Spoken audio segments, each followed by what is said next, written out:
Hey, what's up guys, it's Theo from Fingerprint Concepts. So I've said a lot about Techno devices and why I don't even recommend most of them to you guys. Well, this new phone may actually change that perception. This is the review of the Techno Phantom 9, but is it any good? Well, let's find out.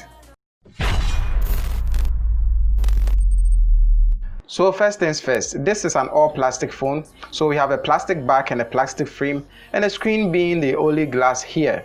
The phone weighs 164.4 grams or 5.78 ounces and is fairly slim on the edges, also having a familiar design that we are very used to. There appears to be a second microphone on the top for stereo audio recording, the volume and power buttons on the right, the speaker grill, the micro USB, a microphone and a 3.5mm headphone jack. Then finally the SIM tray and micro SD card on the left.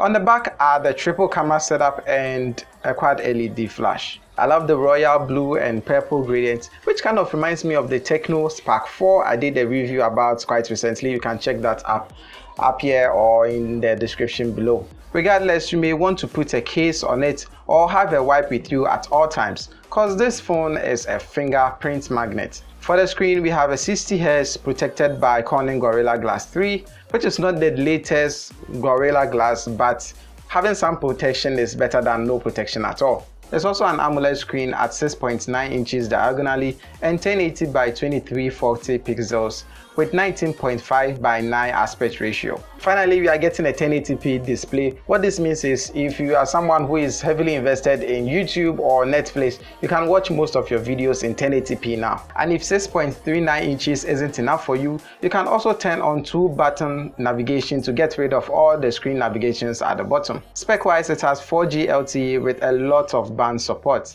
It's running on Android 9.0 Pie with the high OS version 5.0. Then the MediaTek MT6765 Helio P35, a 12nm chipset for the CPU, and a PowerVR GE8320 for the GPU, with 128 gigs of internal storage and 6 gigs of RAM. Then finally, a manageable 35mAh battery, which surprisingly can last the entire day from light to medium use. Opening and closing apps had no issue, and the phone was even able to hold some apps in the background. For security, we have the usual Android pattern and pin unlock and the Face ID. In case you didn't notice, there isn't any fingerprint sensor on the back, on the power button or anywhere else. Well, that is because the fingerprint is an optical under display sensor, which works just fine. It isn't as fast as the Samsung Galaxy A50, also linked below or up here if you want to check out that review, but it works just as well. It just works. Painfully, setting up alone can take up to a whole 2 minutes to completely scan your finger. There's also an animation around the fingerprint sensor anytime you put your finger against it. With my experience with it, it failed about 40% of the time, so that is something you should also take note of.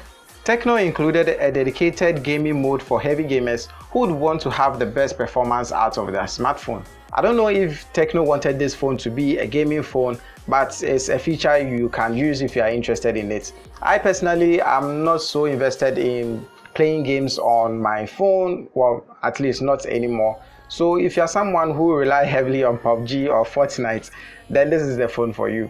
What's cool about this is it simply allows you to select whichever apps you want to optimize for gaming. So if you're someone who uses certain apps for intense work on your phone, you can also add them up to optimize and get the most performance from this phone.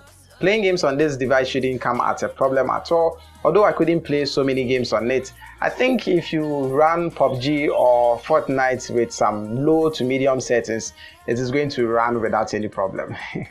For the rear mounted cameras, we are looking at a 16MP f1.8 main lens and an 8MP f2.8 30mm ultra wide, and a 2MP for the depth sensor. The camera also has HDR support for all those low light shots. In the camera app are so many features you can choose from AI cam, beauty mode, bokeh mode, and AR shots. Likely the images are just okay on the main lens, but in my opinion, the ultra wide is unusable in most cases. Colors appear pale, bad dynamic range, which heavily blows out the highlights in the skies, and if you should focus on the skies, it also darkens up the rest of the images. There's also 2x zoom, but it's digital only. The micro lens works fine but misses the subject a lot, and the bokeh in the live focus mode isn't the prettiest I've seen so far. Recording videos is at 1080p 30 frames per second, and this is how it looks and sounds like. Now this is the video quality of the rear facing camera. First of all, I'm just concentrating on the autofocus system. It's not as great. I have to keep tapping on the screen to get the autofocus, and I prefer the selfie camera over the main camera on the rear because it looks a bit weird. Probably I should just flip it around. Yeah, I still think it looks weird. When we jump to the ultra wide, well, you can see that I can cover as much area as possible, but there's no dynamic range. Everything is blown out, especially for the skies.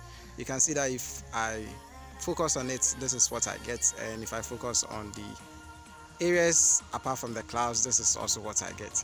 For front-facing images and videos, we get a 32 megapixel with a 26mm wide view and HDR support.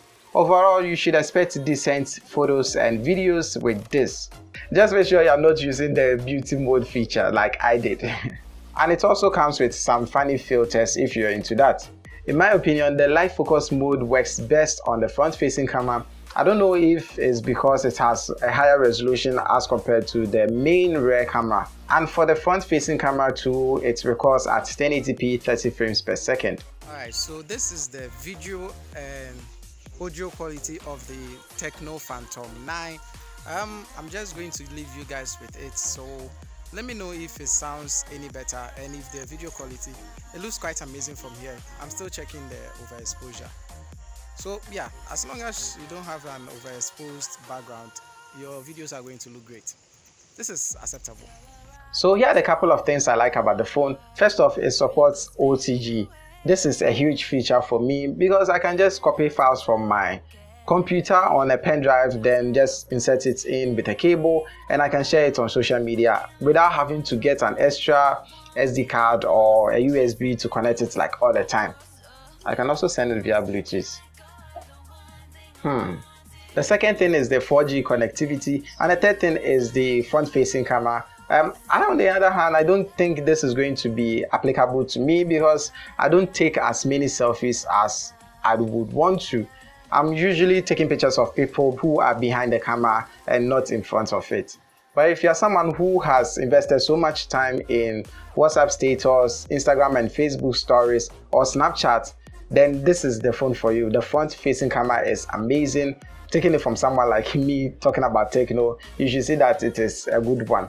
Apart from that too, if you are someone who likes dancing to weird songs on Likey, Viscuit or TikTok, then this is the phone to go for. Unfortunately, there isn't so many things that I don't like about this phone. Besides the cameras on the rear, the wide, the ultra and the micro, they are not as usable as I would expect them to be. And the battery life is also small, 35 mAh. It's too small for me, even though it can last for an entire day on light and medium use. But for someone like me, I don't think it's going to last about 7 hours on screen on time for me. So yeah, should you go for this phone? Well, definitely. If you have about 1,300 on you, then this is the phone to go for. So thank you guys for watching. If you like this video, please give it a thumbs up, subscribe to this channel and other channels which I have them linked below. And as always, don't forget to share with your family and friends. This is Theo from Fingerprint Sensor, and I'll talk to you guys in the next one.